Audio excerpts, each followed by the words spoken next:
menggunjing dan membicarakan perihal orang lain yang tidak disukai oleh orang yang dibicarakan. Bahkan penyakit membicarakan urusan orang lain ini sudah merata.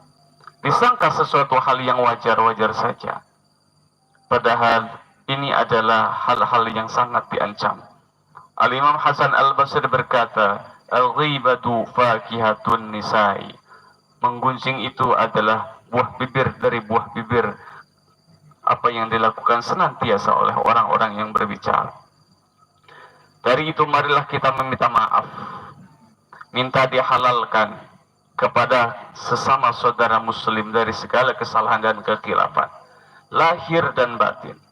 Kemudian hendaklah kita berusaha sebisa mungkin bagaimana cara untuk tidak bertindak menyakiti hati sesama umat muslim.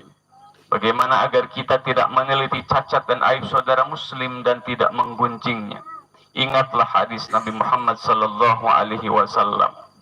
La taghtabul muslimina wa la tatabba'u awratihim fa innahu man tatabba'a awrata akhihi tataba'allahu awratahu wa man tatabba'a awratahu yafdahuhu fi jawfi baitihi.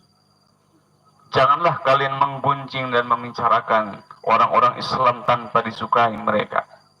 Dan janganlah kalian meneliti cacat aib kekurangan orang Islam. Karena orang yang mengintip-intip cacat saudaranya, maka Allah akan mengintip-intip cacatnya.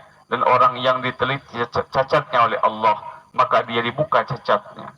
Akan dibuat malu di hadapan keluarganya, atau cacat keluarga akan diperlihatkan. Waliya'adu billah. وقيل أوحى الله إلى موسى عليه السلام من مات تائبا من الغيبة فهو آخر من يدخل الجنة ومن مات مصرا عليها فهو أول من يدخل النار.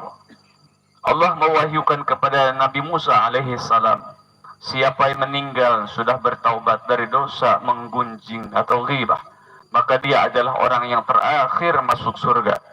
Dan siapa yang meninggal dalam keadaan belum bertobat dari dosa menggunjing, maka dia adalah orang yang pertama masuk neraka. Na'udzubillahi min dzalik. Demikian beratnya bagi orang-orang yang suka menggunjing sesama saudaranya.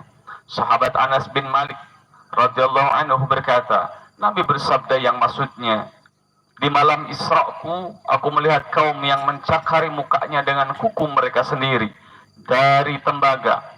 Maka aku bertanya kepada malaikat Jibril, siapakah kaum itu ya Jibril? Malaikat Jibril menjawab, kaum itu adalah orang-orang yang suka menggunjing saudara muslim dan membicarakan, mengganggu harga diri sesama umat muslim. Dan Imam Hatim Al-Assam berkata, orang yang suka menggunjing kelak menjadi kera pada penghuni neraka. Ma'asyarul muslimin, sidang Idul Fitri rahimakumullah. Di masa Rasulullah Sallallahu Alaihi Wasallam ada seorang laki-laki datang kepadanya. Dia mengadukan, wahai Rasulullah, ada orang perempuan yang terkenal ahli salat, ahli sedekah dan ahli puasa. Tetapi orang itu rajin menyakiti tetangga dengan mulutnya. Nabi menjawab, orang itu tetap ada di dalam neraka. Dari itu, apabila dari kita merasa pernah menggunjing kepada saudara sesama muslim, hendaknya pada hari yang fitri ini kita bisa saling memaafkan dan meminta maaf kepada orang yang bersangkutan. Memohon ampun kepada Allah. Tidaklah cukup hanya memohon ampun kepada Allah, sebagaimana disebutkan di dalam hadis, wa inna sahibal ghibati la yughfaru lahu hatta yaghfira lahu sahibuh. Dan sungguh orang yang mengunjing itu tidak akan diampuni oleh Allah sehingga dia dimaafkan oleh orang yang dipergunjingnya. Dan lagi bahwa kelak di hari kiamat, amal baik dari orang yang mengunjing itu diberikan kepada orang yang dipergunjing. Apabila dia tidak mempunyai amal-amal baik, maka perbuatan buruk dari orang-orang itu akan diberikan kepada orang yang digunjingnya. Maka marilah kita senantiasa meminta maaf kepada orang-orang yang pernah kita sakiti. Istri kepada suami, suami kepada istri, anak kepada orang tua, dan tidak ada salahnya orang tua pun meminta maaf kepada anak-anaknya.